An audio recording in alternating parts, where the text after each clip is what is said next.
गणपतीचं ट्रस्ट आहे. हो.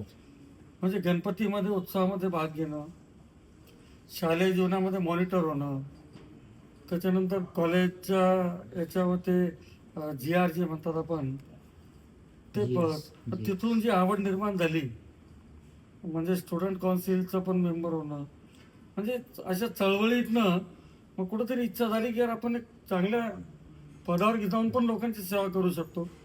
मग 95ला निवडणूक राजा बाजारमधनं लढवली. 25 मतांनी मी पडलो 95ला. पण मी जिद्द सोडली नाही. शिवसेना प्रमुखांच्या आशीर्वादाने मला 95ला तिकीट मिळालं. पण 2000ला जेव्हा तिकीट नाकारलं तर नक्षत्रवाडीतनं मी अपक्ष निवडून आलो. कारण मनात जिद्द होती की आपल्याला व्हायचं आहे. आणि नगरसेवक होण्याची जिद्द एवढंच करता होती की आपण पण सामाजिक काम एका प्लॅटफॉर्मवरनं करावं, किंवा हाच उद्देश होता. माझा चांगला व्यवसाय होता.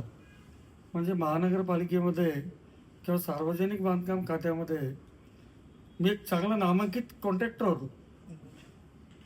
म्हणजे कदाचित मी इथं समजा याच्यात नसतं पडलो तर एक चांगला मोठा व्यावसायिक म्हणून सुद्धा नावावर रुपाला आलो असतो.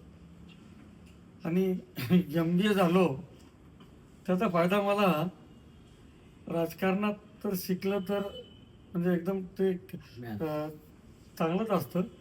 पण वैयक्तिक जीवनामध्ये केवळ मी MBA झालो म्हणून ही माझी मिसेस पुण्याची, आमच्या सासऱ्याने फक्त माझी डिग्री बघून यांना मला दिली.